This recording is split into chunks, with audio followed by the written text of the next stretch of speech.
Capítulo 2. El primero en morir fue Gilbert, y la causa se debió a un simple incidente de los muchos a que está expuesto un viajero del espacio. Aquellos hombres habían pensado durante muchas horas seguidas en la muerte. Tal vez cuando tiempo atrás salieron de la Tierra, se dieron ya por desahuciados de la vida, y todo el tiempo transcurrido navegando por el vacío interplanetario o en la colonia de Marte fue únicamente un compás de espera. Pero la descarnada parca les había rozado varias veces, había puesto sus ojos en ellos, les sonrió gélida y hambrienta, y Gilbert acudió el primero a la macabra cita. Grund presenció la muerte de Gilbert y quedó aterrado. Tenía la moral poco sólida. Estaba allí, visionario de fantasmagorías mentales, concentrado en su propio miedo, huyendo incluso hasta de pensar en el terror que le había dominado siempre. Y al oír a Gilbert, al verle doblarse, contraerse y caer, no pudo comprender que en realidad ya salieron de la Tierra con el fatídico signo de su destino. ¿Cómo murió Gilbert? Vasseur y Adioran habían partido hacía escasamente media hora, según la medida de tiempo, Sol-Tierra, pues en Mercurio solo hay noches y días eternos en los hemisferios opuestos. Por el mismo declive arenoso donde vieron desaparecer a los dos extraños seres, desaparecieron también ellos. Y tras esto sugirió pomposamente Grund. Propongo entrar en la cabina, cerrar la escotilla, quitarse este molesto traje y comer algo. Propuesta en estudio. 3-2-1-0. Propuesta aceptada, respondió Gilbert jocoso. Y ambos se dirigieron al navío averiado. Entró primero Gilbert y dejó el rifle en su horquilla del armario armero, junto a otras armas más modernas. Luego entró Grund y accionó la palanca para cerrar la compuerta. El gruñido de los engranajes se dejó sentir, mientras la sólida escotilla de acero irídico, aquel metal de densidad compacta, cuya aleación formaba el más sólido acero anulando el vacío entre los átomos para resistir las mayores fricciones moleculares en vuelo dentro de atmósferas pesadas, empezaba a cerrarse. Gilbert cometió un error. Entonando una cancioncilla se puso a desenroscar las llaves que sujetaban su casco escafandra al traje de vacío, pero cuando aflojó el primer tornillo se volvió hacia Grund vivamente y su rostro se contrajo. Abrió la boca, lanzó un alarido terrible, agónico y se desplomó acto seguido al suelo sin vida, víctima de envenenamiento instantáneo. Grund palideció y quedó aplastado contra la compuerta con el semblante convertido en una máscara lívida. Al ver el modo de morir de su compañero sintió gelársele la sangre, aunque no podía comprender la causa. La ciencia de Grund se reducía a la mera presencia a bordo. Era número, solamente. Una expedición de 4 necesitaba un técnico en astronáutica, un jefe con un corazón grande como una catedral, en aquel caso un grave error, porque Vasseur tenía por corazón un garbanzo, y número. ¿Qué más daba que fuera un neofilósofo o un paria?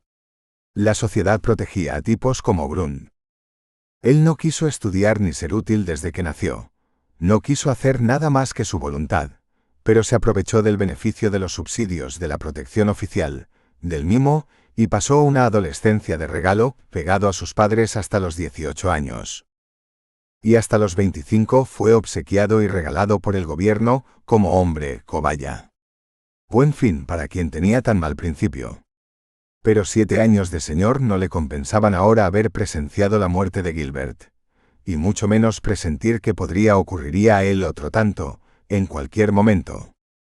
Gilbert no había sido un voluntario, como Grund, sino un técnico, y su esposa e hijos quedaban protegidos para siempre. Gilbert sería uno más en la lista gloriosa de los conquistadores del espacio. Su nombre estaría escrito en el gran monolito de mármol con forma de cohete espacial que se erguía delante de la Casa Blanca, en Washington, mientras que Grund, si moría en Mercurio o en cualquier otra expedición ordenada por Agar desde Marte, no pasaría siquiera a la historia. Grund era un paria, un tarado de la sociedad. Por fin decidió dar un paso y se acercó al caído.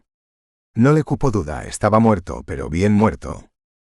La atmósfera radioactiva de las emanaciones solares había penetrado dentro de la cabina durante el tiempo que ellos estuvieron fuera. Y cuando Grund cerró la escotilla, No pensó Gilbert que debía renovarse primero la atmósfera artificial del navío, y esperar unos minutos para poder quitarse la escafandra. Todo su cuerpo convertido en una llaga con el mismo aspecto que un enorme cáncer epidérmico, fue la muerte que encontró Gilbert, abrasado por dentro y por fuera, cuando la brutal descarga del hidrógeno radiactivado, saturado de partículas cósmicas, penetraron por el intersticio de su casco escafandra. Pero todo esto Grund no lo sabía. Solo se daba cuenta de que Gilbert estaba muerto, y él mismo temblaba como una tierna rama de árbol agitada por un furioso huracán. Fue al pretender quitarse el casco. Yo no me lo quitaré, aunque me quede tieso aquí dentro. ¿Qué puede haberle sucedido? ¿Y ahora qué hago yo? No sé ni cómo llamar a Vassar. Creo que se toca alguno de estos botones del radioemisor. No sé qué diablo de onda hertziana, corta o ultramagnética. Los tocaré todos y gritaré. Espero que me oiga Vassar o el filósofo. Pero no hubo necesidad.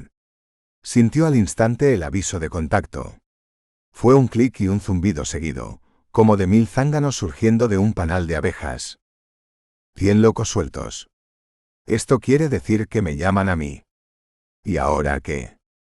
El zumbido persistía y Grund, de rodillas junto al cadáver de Gilbert, mirando sin verle, asustado y trémulo como no lo había estado jamás, ni cuando salió de la Tierra rumbo a Marte, dentro de un cohete en órbita abierta, no sabía qué hacer.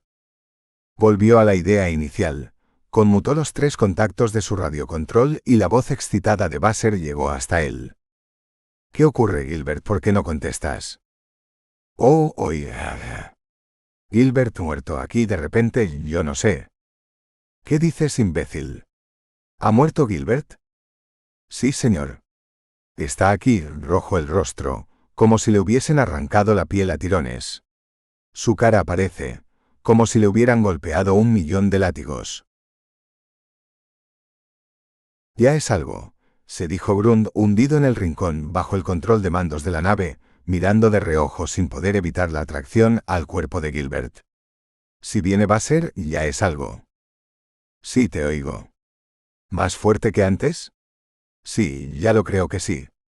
Supongo que será porque estás más cerca. Oh.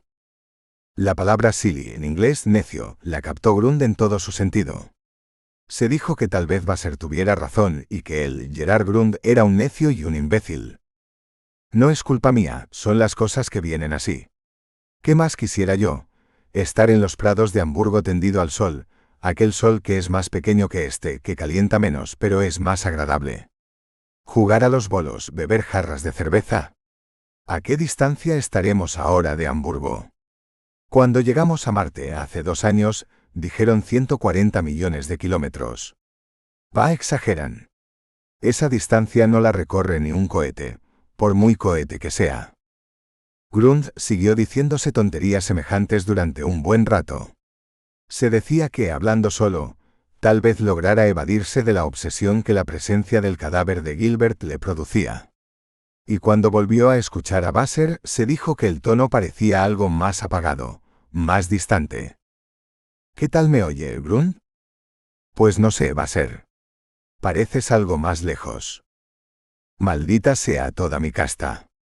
Si sé dónde estoy, que me descuarticen. ¿Te has perdido? ¿Dónde está Adioran Sauno? Se fue con esos 2 mercurianos. Metido en un pozo. Según me dice, todo va bien por allá adentro. Grund miró otra vez el cuerpo de Gilbert. La grotesca forma del muerto adquiría a sus ojos extraños movimientos, fruto de su imaginación superexcitada.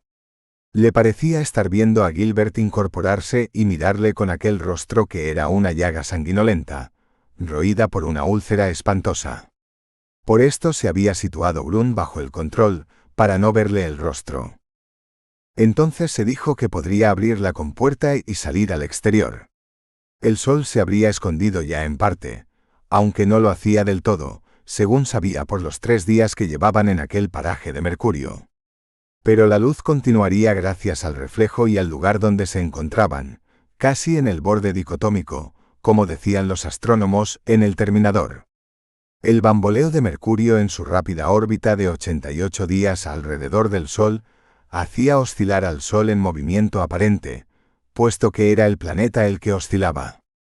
El caso era que periódicamente, que ellos habían dado en llamar días, el Sol asomaba en el horizonte y se volvía a ocultar, pero siempre era luz diurna. Todo esto Grund no lo comprendía.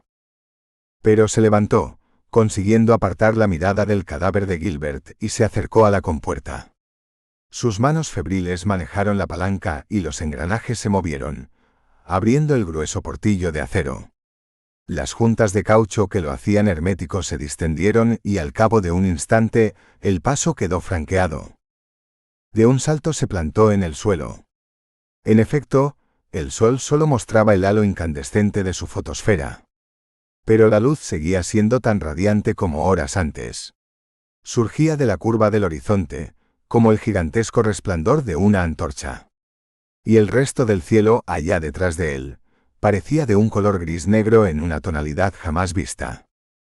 Brillaban con fuerza las estrellas, y como suspendida en el vacío del inmenso espacio, había una curiosa naranja amarillenta surcando el inmutable camino de la eclíptica.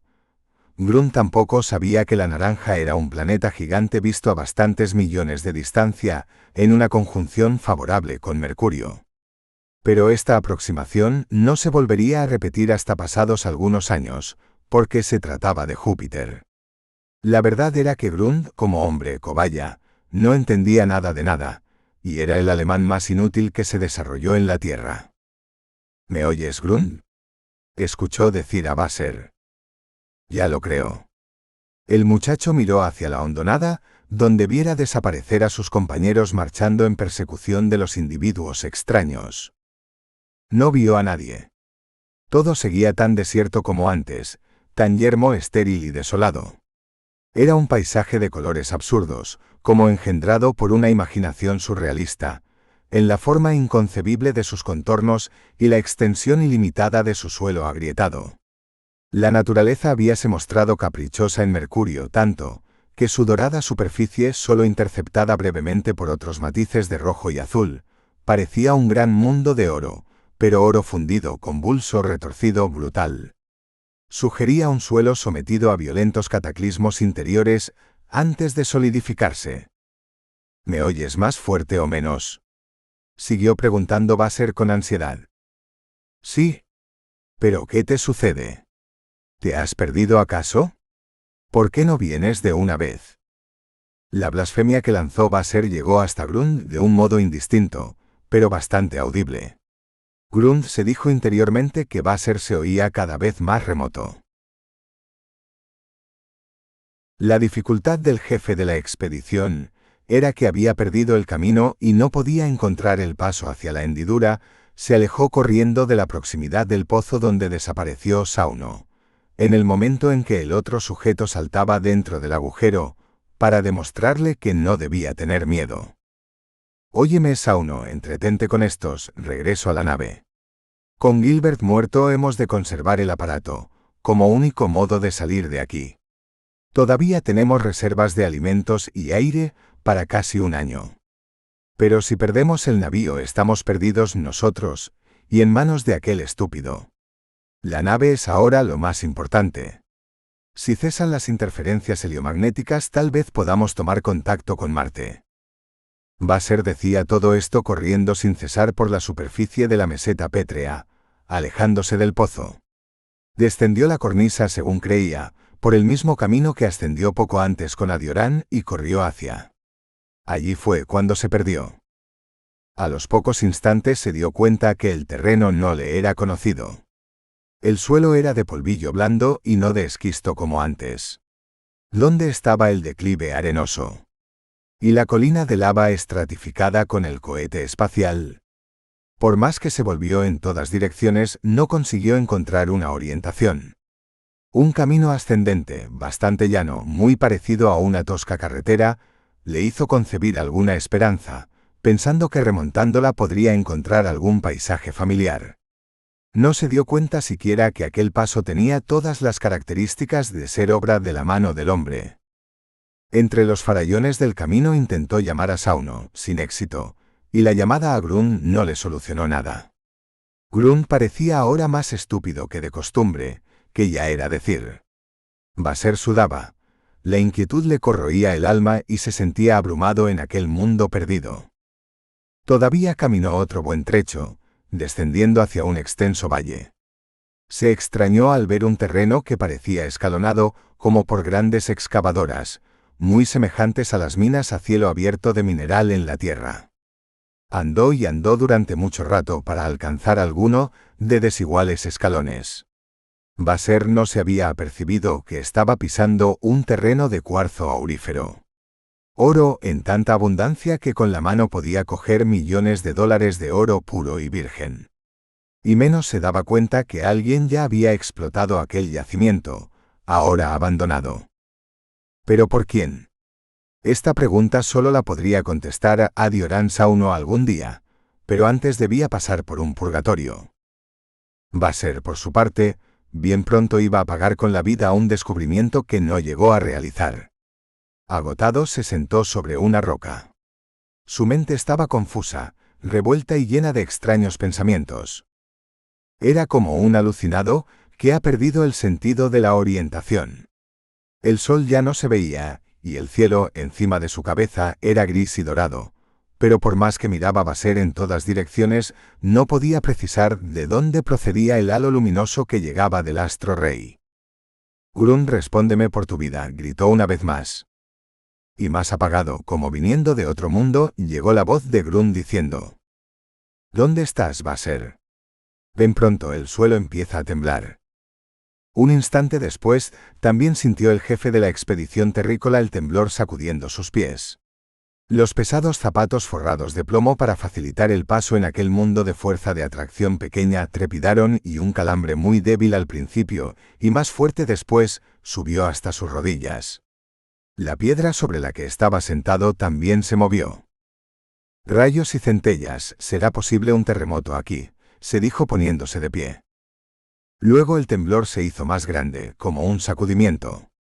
Basser ignoraba el ruido que aquel fenómeno producía, porque el aislamiento de su traje era completo, pero al ver rodar donde las cimas grandes peñascos dorados y ver desmoronarse un dolmen natural, presintió que se avecinaba un cataclismo. Su terror se acentuó y corrió con toda su alma hacia arriba, intentando alcanzar el primer escalón. Y de pronto el suelo se abrió con fragoroso estallido. Basser no lo oyó, pero vio la negra cima a menos de 5 yardas delante de él. Como loco retrocedió al ver enormes piedras rodando que eran engullidas por el abismo recién abierto. Era tal el temblor del suelo, que Basser perdió el equilibrio y cayó rodando como una pelota. La caída le salvó momentáneamente, aunque al intentar arrastrarse, un enorme peñasco que bajaba rebotando desde la cima de la montaña y que saltó sobre el precipicio abierto, fue a golpear contra su casco escafandra. Basser sintió el golpe, sintió el rugido tremendo de la naturaleza convulsa y no sintió nada más. Porque el instante de la muerte convierte en sordos a los vivientes. Sin saber de qué moría, paralizado en un solo segundo, su cuerpo se contrajo en un doloroso y horrible espasmo, quedando rígido sobre el suelo convulso. El terremoto, no obstante, siguió atronando aquel mundo falto de aire, y unos minutos después, más de 1000 toneladas de mineral de cuarzo se deslizaba por la ladera escalonada y arrastraba consigo el cadáver de Basser, hundiéndolo en las profundidades de la zanja abierta por el terremoto en el suelo. La tierra y los peñascos cerraron después aquella tumba, ocultando a Basser, el jefe de la expedición espacial. Allí había encontrado el sepulcro de oro, como ningún mortal soñó poseer jamás. No había ruidos, porque ningún agente físico extraño podía transmitirlos, ni el viento, ni el aire, ni la atmósfera. El otro superviviente, Gerard Grund, corría mientras tanto por la torrentera abajo, como alma perseguida por el demonio. Él también presenció algunos de los estragos del terremoto. Vio abrirse el suelo, temblar sacudiendo la montaña entera y corrió como no lo había hecho nunca, alocadamente, ciego, aturdido. Los estallidos de las enormes rocas que caían reventando contra el suelo no los podía oír, pero los centelleantes impactos meteóricos que pasaban rozando cerca de él paralizaban su corazón de terror. El caos y el aquelarre más furioso parecían combatir como titanes. Dos gigantes invisibles luchando sobre un mundo muerto que despertaba de un largo sueño. Un horrible monstruo aletargado que se desperezaba furioso, y el marasmo se convertía en ira. Delante de Grund también se abrió el suelo, una zanja de más de 10 yardas de anchura, una pavorosa cima que, al convulsionar la corteza del suelo, hizo rodar a Grund entre los peñascos desprendidos. Pero el miedo, la impresión y el golpe que recibió en su espalda al chocar contra el suelo, no le mataron en aquella ocasión y solo le privaron del conocimiento, sin llegar a romperse el casco o a rasgarse su traje de vacío. El aire comprimido en las botellas, mezcla de helio, hidrógeno, nitrógeno y oxígeno, siguió funcionando, y lo seguiría haciendo durante algunos meses más. Pero si cuando cesaran de suministrar aire a sus pulmones no había nada para renovarlo, el desvanecido Grund no podía ni soñar lo que esto significaba.